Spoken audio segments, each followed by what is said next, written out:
Bueno, el día de hoy vamos a trabajar los fundamentos de la libertad humana según el filósofo francés Jean-Paul Sartre, filósofo del siglo XX que nació en París en 1905 y falleció en 1980. Fue un autor muy prolífero y muy importante para el siglo XX, sobre todo con su propuesta del existencialismo que tuvo un gran auge y potencia en los años de posguerra, en los años 50 y 60. Fue un autor muy prolífero no solo en el campo de la filosofía, sino también incursionó, por ejemplo, en la literatura, produciendo novelas como La náusea, Los caminos de la libertad, cuentos como El muro, Heróstratos, La infancia de un jefe. Produjo también guiones de cine, obras de teatro como Las moscas, A puerta cerrada. También fundó la revista Los tiempos modernos junto a la filósofa francesa Simone de Beauvoir.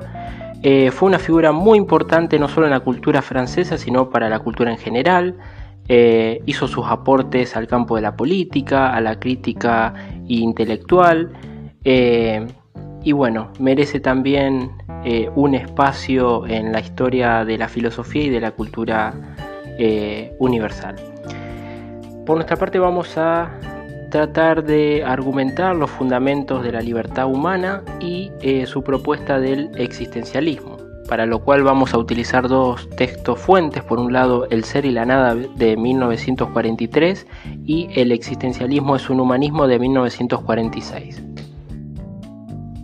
Para comprender su filosofía existencialista, creo que un buen comienzo se puede dar en el texto El existencialismo es un humanismo, texto en el cual intenta aclarar algunos malos entendidos que hubo en sus lectores sobre su obra El ser y la nada. Él va a plantear que el existencialismo que él propone es un existencialismo ateo, y lo va a diferenciar o a contraponer a lo que él considera el pensamiento metafísico esencialista. Dicho pensamiento lo va a sintetizar en una fórmula o en una definición que es la siguiente: la esencia determina la existencia. ¿Qué quiere decir esta frase o esta fórmula? Bueno, en principio que la esencia vendrían a ser todas aquellas ideas que tienen la característica de ser universales, eternas o atemporales, es decir, que no cambian o varían con el tiempo, y que tienen este carácter o esta cualidad de ser necesarias, es decir, que no pueden ser de otro modo. De este modo, la esencia, al determinar la existencia, determinar quiere decir que la realiza de forma acabada, completa. Y lo que va a ofrecer como ejemplo que lo ilustre Sartre va a ser la idea del Dios creador del cristianismo, diciendo que se maneja de igual manera que lo haría, por ejemplo, un artesano. ¿En qué sentido? Digamos que a la hora de crear, lo primero que va a hacer el artesano, supongamos que quiere construir una mesa, va a ser pensar, es decir, pensar la idea, el diseño, el modelo de mesa, el concepto, la definición de mesa, por ejemplo, que tiene 4 patas, una base, etc. Y luego la va a materializar, ¿sí? La va a traer a la existencia luego de haber pensado esa esencia primera. De este modo, digamos, la esencia o la definición va a determinar esa existencia. Por el contrario, la propuesta de Sartre, la del existencialismo, es la siguiente definición: que la existencia precede a la esencia, es decir, que venimos al mundo y no tenemos una esencia, sino que nos vamos dando esa esencia, vamos construyendo esa esencia o ese ser en base a nuestros actos, ¿sí? Ahora vamos a ver un poco más en profundidad esta idea o esta lógica. Yendo a El ser y la nada, vemos que tiene por subtítulo Ensayo de ontología fenomenológica. Acá estos dos términos, ontología y fenomenología, son dos términos que dan cuenta de la influencia de dos maestros en Sartre. Sartre en los años 30 estuvo viviendo en Alemania, donde estudió las obras de Edmund Husserl por un lado y de Martin Heidegger por otro. Husserl fue el fundador de la fenomenología, que fue un enfoque novedoso en la filosofía, dado que cambia el eje, el enfoque de la pregunta de la filosofía. Por ejemplo, para contraponerlo, en Platón, en los diálogos platónicos, encontramos a Sócrates debatiendo con otros ciudadanos sobre, por ejemplo, el amor o la justicia, el bien, etc. Y ahí la pregunta que guía es: ¿qué es el amor? ¿Qué es el bien? ¿Qué es la justicia? En el caso de la fenomenología, el enfoque va a ser otro. Por un lado, ya su título nos da cuenta en qué se enfoca, que es decir, en los fenómenos, es decir, cómo se nos aparecen, cómo se nos manifiestan las cosas, y a su vez va a haber un cambio en la pregunta. Ya no es qué es el amor, sino cómo se nos aparece, cómo se nos manifiesta el amor. Entonces nos vamos a centrar no en una definición universal, sino en cómo se manifiesta, ya sea a través de actos, gestos, ciertos tipos de lenguaje, etc. Por otro lado, la ontología, que es el estudio del ser, va a ser una temática que va a tomar de Heidegger, que tiene su obra célebre de 1927, Ser y Tiempo, donde recupera la pregunta por el sentido del ser. Ahí vemos sus influencias en este ensayo, El ser y la nada.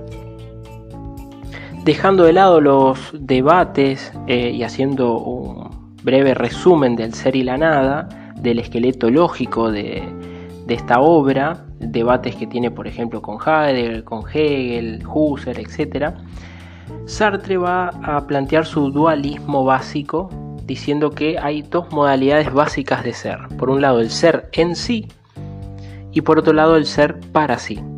El ser en sí lo define como lo que es decir, el ser en sí es lo que es pura identidad, es pura permanencia, ¿sí? No cambia, no varía. Esto es propio de la metafísica. Por ejemplo, una piedra es lo que es, no es otra cosa.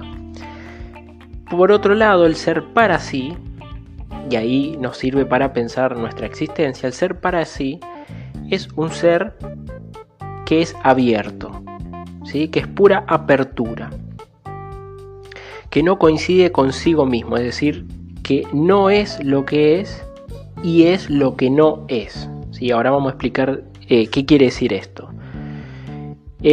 No es identidad pura porque no es siempre lo mismo, siempre devenir, cambio, transformación, y le va a permitir a Sartre de alguna manera caracterizar la realidad humana o a los seres humanos como seres para sí, es decir, como seres que son puro proyecto, pura proyección.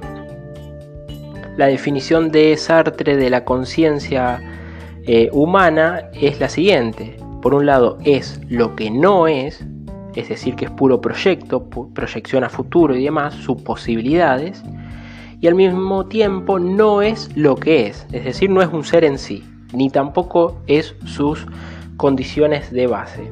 Nunca es lo que ya es, porque siempre es proyección hacia otra cosa. Para decirlo en términos de Heidegger, el ser para sí, antes de ser algo, es posibilidades. Y esto ya nos lleva directamente a el otro gran término de esta obra, que es la nada, ¿sí? El ser y la nada. Sartre va a decir que el ser para sí va a introducir la nada al mundo, ¿sí? Pero la nada no es aquello que no tiene existencia, sino que es la negación, ¿sí? La negación de ese mundo. Es la transformación, la negación es la transformación, el cambio, ¿sí? Es negar lo dado, ¿sí? Es negar la primera afirmación del mundo, que es lo dado. Nosotros venimos al mundo y ya tenemos, digamos, cierta familia de base, cierta cultura, cierto idioma, etcétera, etcétera. Bueno, eso no nos va a determinar, es decir, no nos va a realizar de forma acabada, completa, como el pensamiento metafísico esencialista. Y esto ya nos mete de lleno en el tema de la libertad humana. Es decir, que en términos ontológicos, en términos de nuestro ser, no estamos determinados, ¿sí? No estamos obligados a ser de ninguna manera. Siempre nos vamos construyendo cada vez y a cada instante con nuestras acciones. El ser para sí, va a señalar Sartre, va a convertir a su mundo en un mundo significativo, es decir, a la luz de sus proyectos, de sus posibilidades, introduciendo la nada al mundo. Ordena su universo, su mundo. Pero ahora bien, aparece otra modalidad del ser para sí, que es el ser para otro, es decir, cuando aparece el otro. Y es muy interesante esta parte porque Sartre va a fundamentar la existencia del otro de una manera novedosa para la filosofía y que resuelve de alguna manera un problema que había quedado inconcluso. Por ejemplo, en las obras de Descartes, cuando él utiliza el método de la duda, es decir, al poner en duda todo, ya sea los sentidos, la razón, las matemáticas, los sueños, Dios, incluso inventa la hipótesis de un Dios que engaña, de un genio maligno, digamos. Él va a llegar a la siguiente conclusión, que bueno, él puede dudar de todo, pero de lo que no puede dudar, o sea, la única certeza que tiene es que el acto de dudar es un acto de pensamiento, y que si piensa, por lo cual existe. Eso le permite fundamentar su existencia y que se vuelva una certeza. Pero la existencia del otro resulta problemática bajo ese punto de vista. Lo mismo con la teoría kantiana del sujeto cognoscente, es decir, que recibimos a través de los sentidos ciertas informaciones o datos que luego van a ser moldeados por las categorías del pensamiento o de la razón, ya sea tiempo, espacio, causa, sustancia, etcétera, etcétera. Siempre va a ser una construcción del sujeto cognoscente de aquello que sería el fenómeno, pero que no tiene posibilidad de acceder a la cosa en sí, al no humano. Lo mismo pasaría para fundamentar la existencia del otro, sería complicado. La manera que encuentra Sartre es muy novedosa y muy interesante porque lo hace a través de un afecto. Va a decir que el afecto que permite fundamentar la existencia del otro es la vergüenza, es decir, siento vergüenza de mí frente o ante un otro, ¿sí? Hay una parte de mí, ¿sí?, que tiene como causa o como fundamento no mi ser, sino otro ser, ¿sí? Otro ser para sí, es decir, el otro. El otro en este sentido es un límite también a mi libertad porque en principio pone en duda mi mundo, cómo está organizado, y también pone en duda mi ser, es decir, va a etiquetarlo, va a de alguna manera objetivarlo, cosificarlo. Y acá aparece un concepto muy importante en Sartre que es el concepto de mirada, que no hay que confundir con el de visión o de vista. Mirada tiene que ver con la interpretación y con la cosificación en términos de ser. Por ejemplo, nacemos en una familia, nos dan un nombre, nos ven de determinada manera y cuando dicen de nosotros, por ejemplo, tal es de esta forma, es de alguna manera es una pseudo coagulación de ese ser para sí, que es pura potencia, que es pura apertura, ¿sí?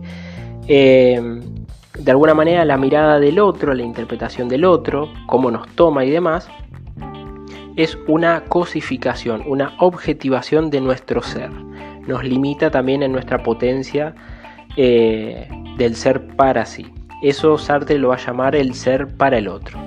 Para Sartre las relaciones con el otro, las relaciones intersubjetivas van a tener siempre la característica de ser conflictivas, inestables, cambiantes.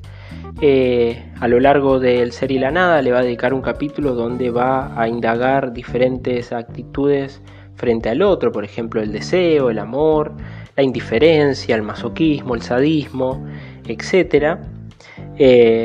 y que van a ser todas formas de intento de recuperación de mi ser a través o por mediación del otro, por reconocimiento del otro, en un sentido hegeliano. Es decir, hay una parte de mi ser que no me pertenece, que tiene por fundamento al otro, y que limita también esa potencia negadora de negar lo dado del ser para sí. Esto es muy interesante, digamos, para la filosofía y para las ciencias humanas en general, pensar este problema ontológico de la existencia del otro y cómo de alguna manera también condiciona nuestro ser, nos cosifica a través de su mirada.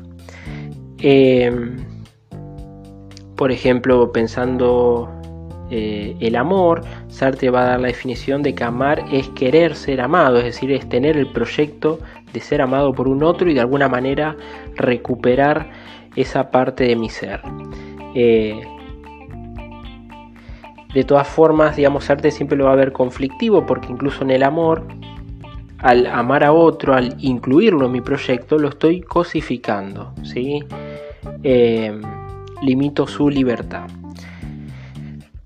Volviendo al tema de la libertad, que se pone en duda o es cuestionada por el otro, Sartre nos va a comprometer de forma completa con nuestra libertad y nos va a hacer responsable de nuestra libertad, en el sentido de que como no somos un ser en sí, no estamos determinados y no estamos obligados a ser de tal o cual modo, ¿sí? Y que todo el tiempo estamos eligiendo. Es decir, incluso cuando no elegimos, elegimos también, estamos eligiendo. Cuando no decimos o no hablamos, también estamos diciendo o hablando. Y si no actuamos o no hacemos, también es una manera de hacer, dice Sartre. Entonces todo el tiempo estamos comprometidos con nuestra libertad ontológica, lo cual también genera una sensación o un afecto que también es muy importante en el existencialismo, que es el afecto de la angustia.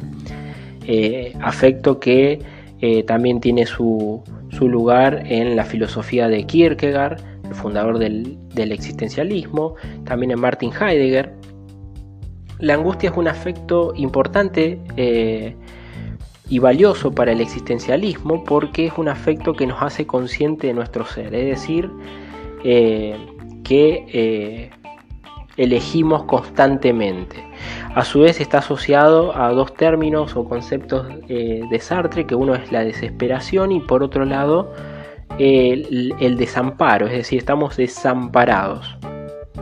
Somos responsables de nuestras elecciones y no podemos ampararnos ya sea en un Dios, ya sea en una metafísica o en una filosofía. Somos siempre nosotros quienes elegimos, actuamos y al no hacer o al no elegir también elegimos y también actuamos.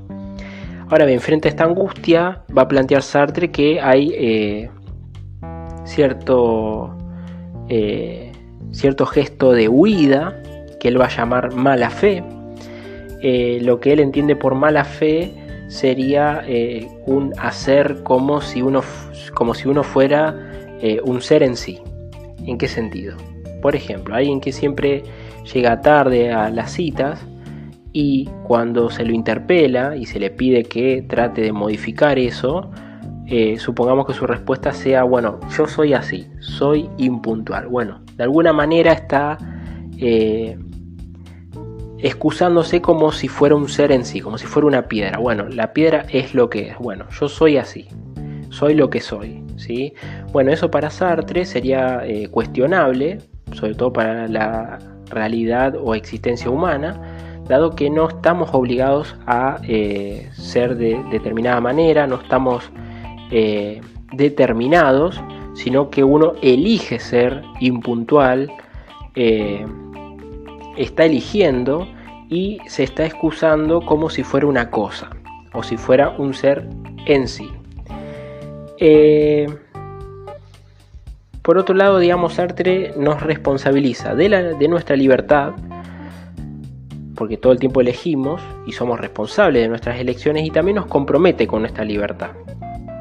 Y acá tiene un sentido ético también su filosofía. en el sentido de que él lo va a decir con esta frase que es: somos lo que hacemos, ¿sí? O sea, somos lo que hacemos con lo que hicieron de nosotros.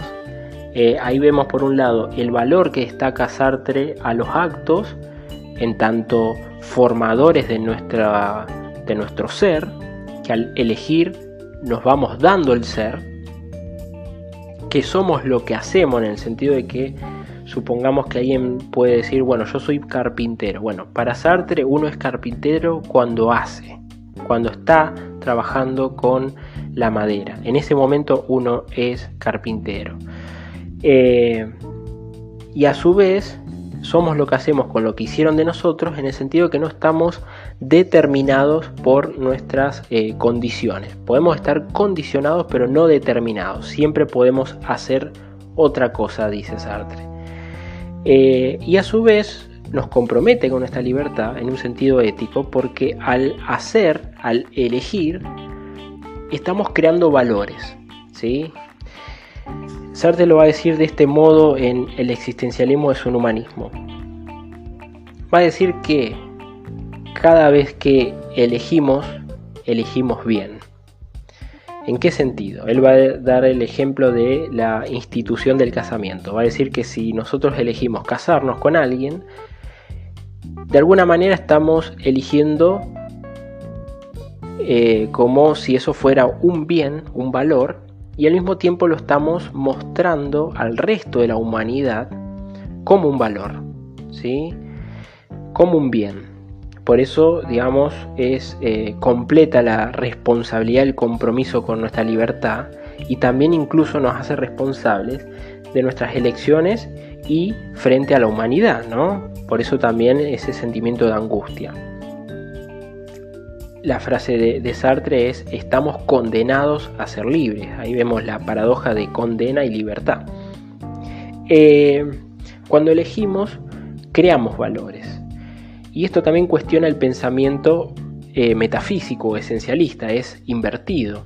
El esencialismo o la metafísica plantearía que ya existen los valores, ¿sí? Ya existe el bien, ya existe el mal, ya existe la justicia, ya son esas definiciones eternas, universales, necesarias, y lo único que uno haría sería servirse de esas definiciones y materializarlas con nuestros actos. Bueno, en la filosofía de Sartre no es así. No tenemos desamparo en una definición del bien, sino que lo vamos creando con nuestras acciones.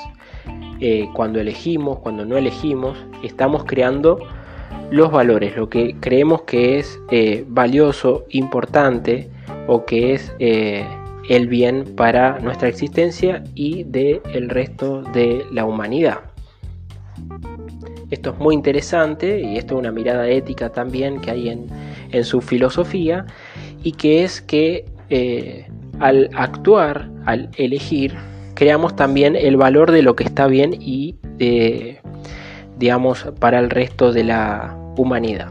Bueno, esto fue un brevísimo recorrido por la filosofía de Sartre para fundamentar por un lado su existencialismo y por otro lado los fundamentos de la libertad humana en el ser y la nada. Espero que haya sido de utilidad.